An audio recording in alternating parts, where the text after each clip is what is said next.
Welcome back to the Fixed Ops Roundtable. I'm Sarah Vantine here with Ted Ings.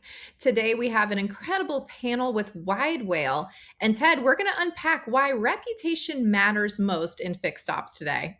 I think it matters more than ever, Sarah Vantine, and it's a great pleasure to welcome back to the roundtable Melissa Terrell from Widewail. Melissa, welcome back to the Fixed Ops Roundtable. Thank you so much, Ted and Sarah. It's fantastic to be here. What a great time to be in the whole industry, right, Melissa? I mean, there's so much happening right now. And I know Sarah and I could not have imagined there'd be this kind of focus on fixed ops. And you've got an amazing topic on great work that you're doing at Widewail. So if it's okay, we have a couple questions to ask you today to kind of get things rolling, if that's all right. Of course. All right. So, Melissa, to set the stage, can you tell us a little bit about Widewail, how it got started, and what is the problem you set out to solve for automotive retail dealers?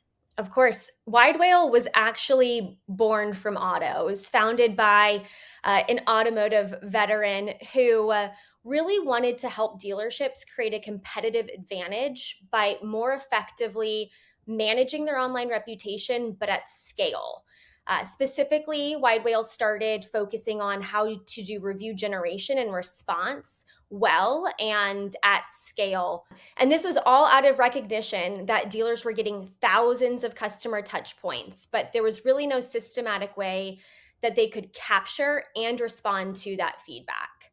So, over the years, we've had some really great success in both review capture. We generate 3x the review volume, have higher Google ratings, 100% response rate, and less negative reviews than the industry average. And we're now evolving rating and reviews to customer intelligence.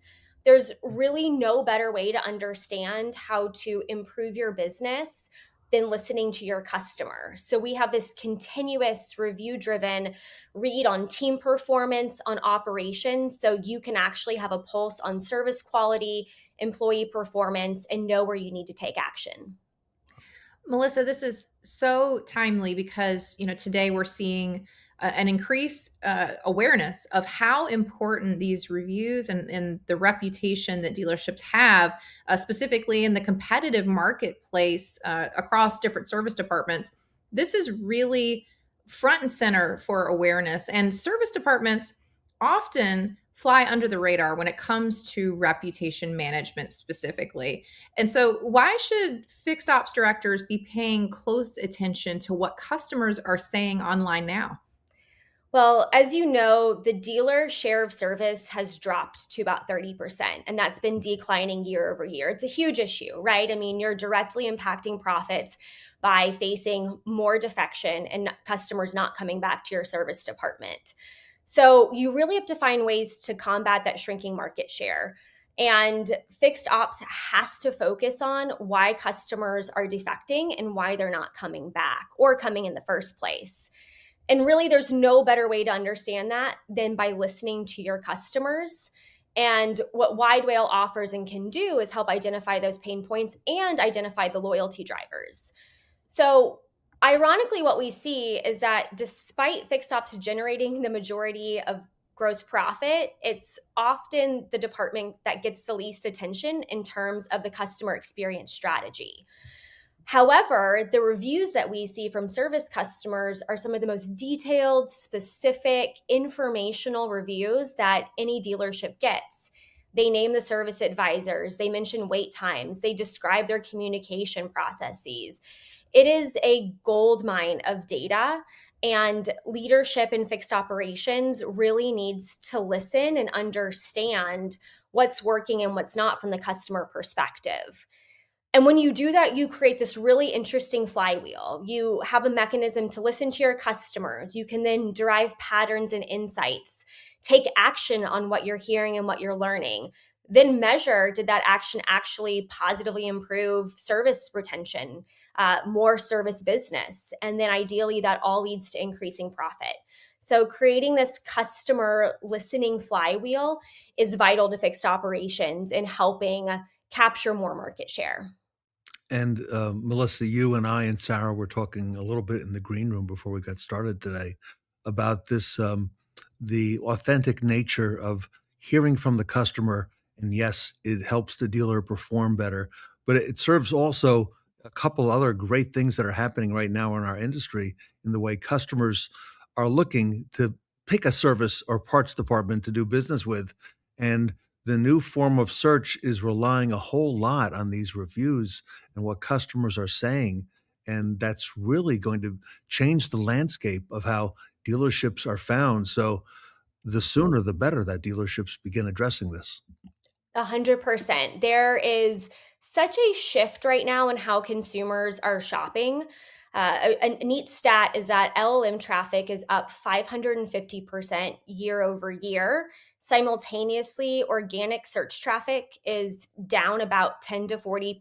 Well, And what it's really telling you is that consumers are looking for information in different ways. And they're asking questions, not just searching for car dealership near me. They're asking, what is the most trustworthy or price transparent service department for my oil change? And really, what fuels search now are reviews.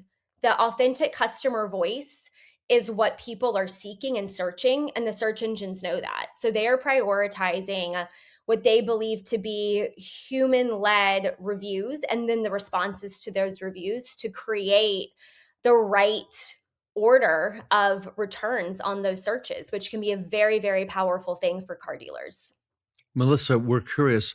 Um, what are some of the common mistakes, the most common that you see dealerships making when it comes to managing the customer feedback in their fixed operations, in particular the service departments? So I believe that feedback is a gift.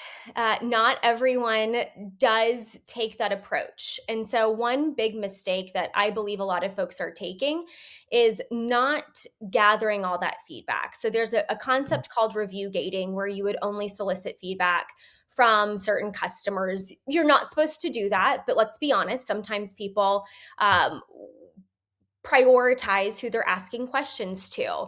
And I would just really like to encourage everybody to view feedback as a gift and try to gather as much customer information as you possibly can and really understand, again, what's driving both positive and negative sentiment. In response, though, you need to be quick to respond to your customers. Don't leave either positive or negative reviews sitting out there. Recency shows you care. Customers will see the recency of your responses to reviews and they will take signal from that.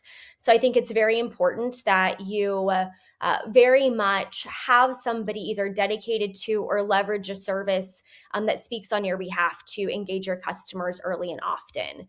And that leads to a really good closed loop, right? I think that when you close the loop with a customer and you're addressing a problem they have or amplifying a great experience they have, not only will they become a repeat customer, but they're going to see that. They, being the consumer, will see that online in those interactions. I also think one big mistake is that you shouldn't necessarily wait for a negative review to do something. Okay. There's always something you can learn, especially from positive reviews. And you have a customer who's giving consistent good feedback on a service advisor. Go give that service advisor a kudos or a promotion or have them train other service advisors, right? There's a lot of action you can take in the positives that you're getting as well. So don't wait for reviews to be negative in order to do something. And then I think the most important piece as well is don't silo the data within your dealership. Um, Everyone can have a hand in improving the customer experience. And the customer experience doesn't start and stop in one department, it's ubiquitous across the organization. And so reviews aren't just a marketing problem, they're a really operational signal. And that can be so powerful sharing both in variable and across fixed operations. And giving that information is a gift in itself as well. So, focusing on bringing that whole picture together is not something we see often, but it's something that we work with our dealerships to do day in, day out, because what we learn in fixed operations also applies to other parts of the dealership, and it's important to share that information. Melissa, so much great practical advice that you've just shared with our audience today. And I know that a lot of fixed ops directors have a lot on their plate right now. There's a lot of strategies that they're looking, to implement and think about in their organizations alongside managing all the day-to-day business activities. And so, getting started or thinking about a better way to do this can be a little bit daunting. And so, if a fixed ops director is listening right now and wants to start getting a better handle on their reputation, what are two or three things that they should focus on first? Number one is start with volume. You really need to have the voice of the customer amplified in order to start learning. So ask yourself, are you consistently asking every service customer for a review? If you're not, consider starting to do that. Okay. One value of Widewail is that we have minimum 3x the review volume of the industry standard.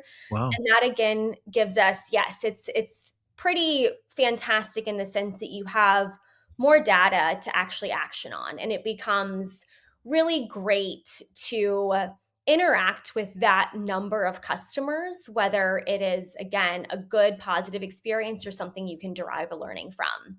So I think number one is start with volume, make sure that you are asking customers for feedback, partner with a strategic vendor who can help you do that, that doesn't create work for you or your team. I'm biased, but Widewail is a great partner to do Okay. that. Great. I also think that you should look at those language patterns coming back from your reviews, meaning what keeps coming up? Is communication always cited? Are wait times always cited? You don't have to be a data analyst or a data scientist to pick out themes in the reviews that you're getting. And I think that's a great place to start, right? So pick the one or two things that you see as a pattern and start talking about it within your team. Okay, communication keeps coming up. What's one thing that we can do different to improve communication? Maybe you institute a policy that you give a text message 30 minutes after a customer drives off to check in to see how everything's going, right? Something along those lines. It doesn't have to be monumental, it can be incremental change that can drive really big outcomes. I love it. I also think one thing that is very practical, and I mentioned this earlier, but make sure somebody owns response. You have to create and delegate and create accountability in order to really drive that customer interaction and that closed feedback loop. So, whether you do it in house or you outsource it, you need to pay attention to those reviews and you need to, in a timely manner, respond to them. It matters. 89% of customers expect businesses to respond to reviews. And then 50% are less likely to choose a business when that response seems generic or canned. So, not only is it important that you're creating an authentic experience with your customer, but if you are partnering with a vendor to help augment response, that they also have human-led offerings to help you in search as well as just creating really authentic relationships with your customers. Sarah, Widewail's a great partner for dealers to work with, and no time better than right now, especially on the fixed side, with all the things happening, all the activity that you and I see happening in dealerships. So true, Ted, and it's an incredible opportunity for our audience to learn more and to really unpack some better practices that they can be doing with their reputation management. So, Melissa, for our audience watching, whether it's a dealer or a manager or somebody who oversees a specific department, if they have questions on how this could impact them, or maybe they have scenarios, okay, that they want to reach out and get some professional advice, what's the best way for anyone watching to learn more about Wide Whale and explore whether it's a good fit for their particular dealership or for their group? So, very exciting. We actually have dealership scorecards for every dealership in the United States. So, whether you're a Wide Whale customer or not, we have insight today Wow. and years of data that we can have a conversation of what's working and what's not working specifically for your location or for your group. So, email me directly at melissaterrell@widewhale.com or call the number on the screen or visit our website and request a demo. But we will walk you through your dealership specific data and provide exact guidance on customer intelligence and action that you could take to improve not only your reputation, but how you're showing up in search and how you're showing up for your customers. Melissa, our audience watching, you have intelligence already, okay, on all the folks watching, and Everyone watching. all right, I love it. All right, Yes. Melissa, fantastic information. Thank you so much. Thank you, Ted. Thank you, Sarah. Exciting times in our industry, everybody. If you would like to learn more about Widewail and the specific services they can help provide your dealership, they've got the platform. Melissa Terrell, great friend of the Fixed Ops Roundtable community for many years, is with widewail.com. You can reach out to her on the web. You see her email scrolling there. There's also a telephone number you can reach out to Widewail, and we highly encourage our audience to do that. Melissa, if it's okay, Sarah and I would like to invite you back on the next roundtable and have Widewail tell us maybe a little bit more and go even more in depth, because it seems every couple months, Melissa, there's changes in the industry and things happening. So, I can't wait to explore this further with you folks. Yeah, we'll have our new Voice of the Customer report published for Q1 here shortly. So would love to share that with you in the fixed ops community. Lots of great information and again, very actionable for everyone listening. All right. Thank you so much. Thank you. Melissa Terrell, everybody, with Widewail, here with us today at the Fixed Ops Roundtable. Thank you all.